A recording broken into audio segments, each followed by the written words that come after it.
Hey everybody, it's me, Trubiak, and welcome back to CC's Vinyl Closet. Here at CC's Vinyl Closet, I love listening to a lot of old classic country music on vinyl record, and then sharing the gospel of whatever I've taken in with you guys, my faithful listeners.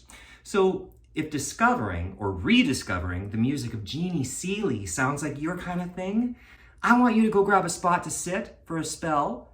Grab a cup of coffee, a cup of tea, and get ready to take in the gospel that I've discovered, because I sure had a great time doing this one. Since starting CC's Vinyl Closet in 2022, I've learned so much more about country music than I ever picked up on in my entire lifetime. Take, for instance, discovering Jeannie Seely. The name was familiar, yes, but I hadn't distinguished her apart from the treasure trove of pioneering female country artists of the 1960s era. Too many years I spent enamored by Loretta, Tammy, Dolly, and bless 'em for it too. But the time was to go even deeper.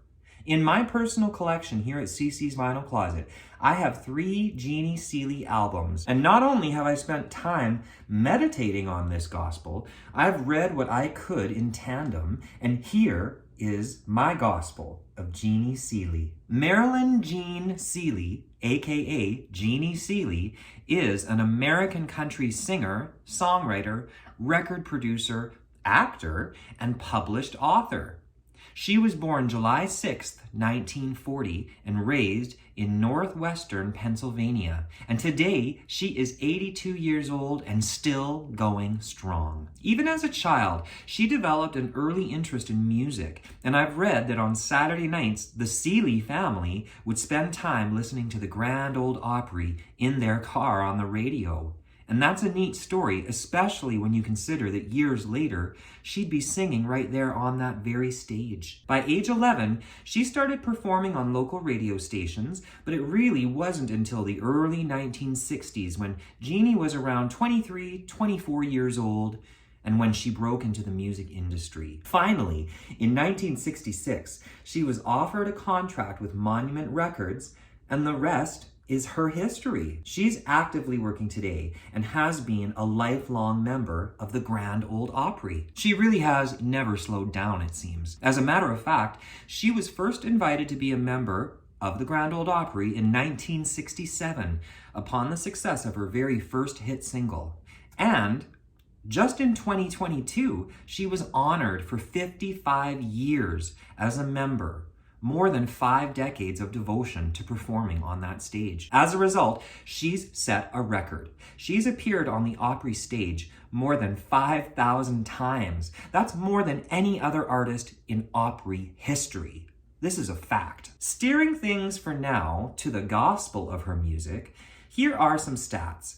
Jeannie Seely has released 17 albums between 1966 and 2020, and I have 3 of those albums now in my treasured collection. Much to my disappointment, I do not have her 1966 debut album, The Seely Side, but I know that this was the album that contained her huge hit single, Don't Touch Me, written by Hank Cochran. It's also the song that I believe won her a Grammy Award in 1966.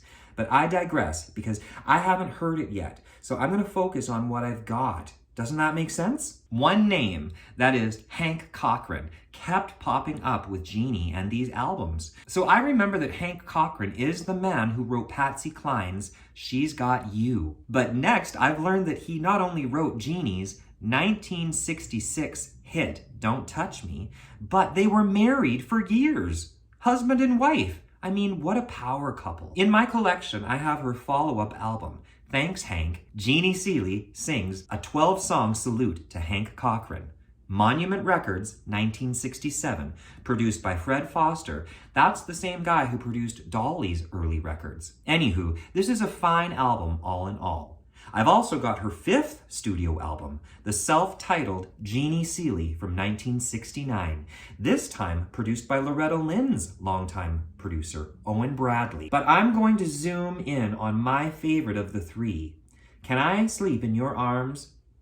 Lucky Ladies, released in 1973 on MCA Records. This was her 9th album. I'm calling it a favorite for now because after listening to all three in succession, it's the one that I think as a complete package gives a listener a wicked experience via the lens of Jeannie Seely's artistry. By 1973, she would have been around 33 years old, and her vocals sound like they've grown so much.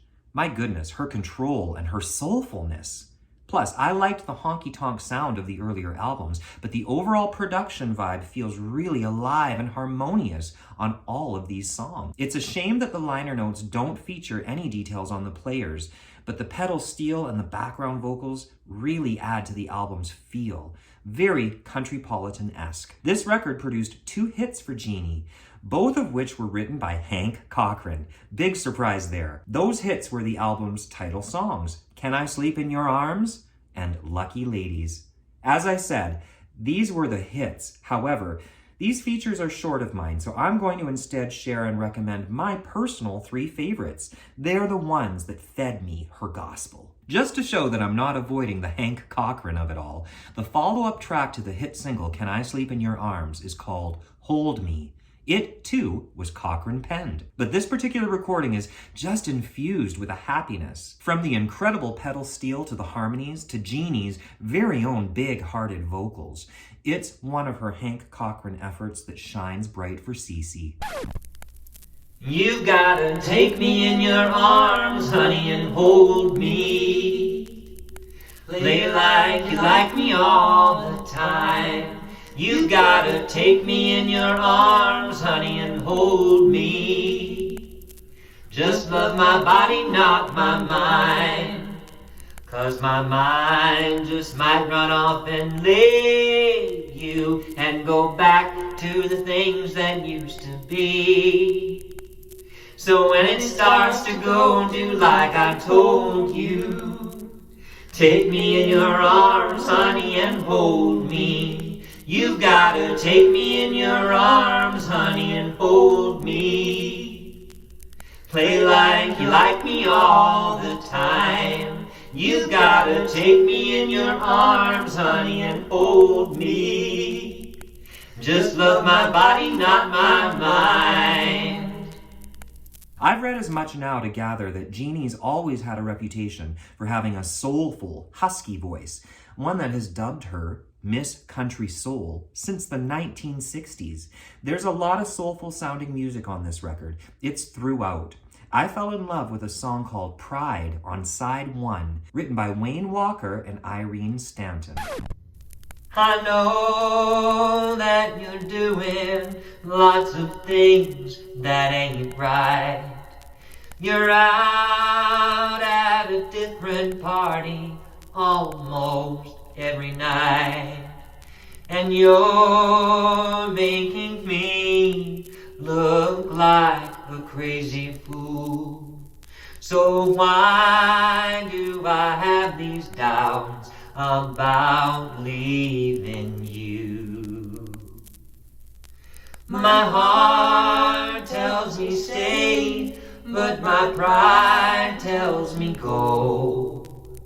How can I leave you when I love you so? Which way should I turn? I'd sure like to know. My heart tells me stay, but my pride tells me go.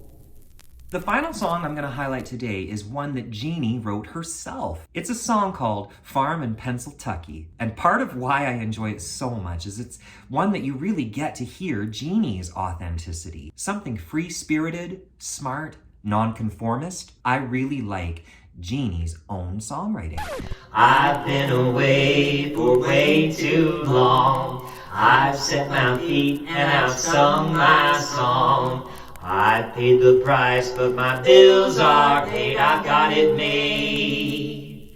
I got me a farm in Pennsyltucky. Come spring, I'll come planting every seed I can sow. Then sit up on my front porch and rock and watch them grow. We don't get a frost here with the cold winds from the north. Reckon that corn's gonna meet me out by the porch.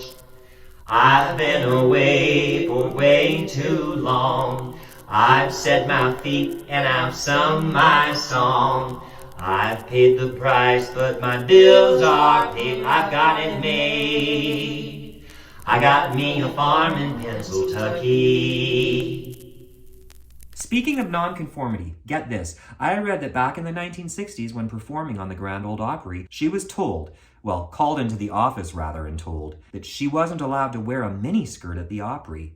She said, okay, if you don't let anybody in the front door with a miniskirt on, I won't come in the back door with one on. She mirrored the times and effectively set trends.